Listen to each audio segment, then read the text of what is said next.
არასდროს დაფიქრებულ ხართ რა აერთიანებდა ასე აღზრდილ, ასე მოაზროვნე და ასე მოლაპარაკე კაცს ბორის ივანიშვილთან. მაინც და მაინც ბორის ივანიშვილთან. რამ დაამეგობრა გარდა პოლიტიკური ბრძოლისა 1996 წლის არჩევნებზე. რაზე საუბრობდნენ, როცა არყის ბოთლებს ცლიდნენ შორეულ ჩარტერულ რეისებზე მოსკოვსა და კრასნოიარსკს შორის. ამ მემუარებით უფრო გასაგები ხდება რაზე? მსოფლიო შეთქმულებაზე.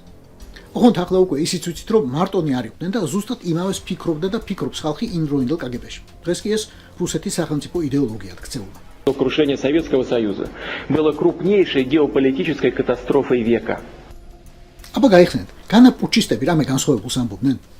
აბსოლუტურად არაფერს. უბრალოდ პუტინმა სახელი გადაარქვა მმართველ პარტიას. ყველაფერი დააფუძნა სახელმწიფო ოლიგარქიაზე და ამ идеოლოგიით გააგრძელა შემდეგ მუშაობა.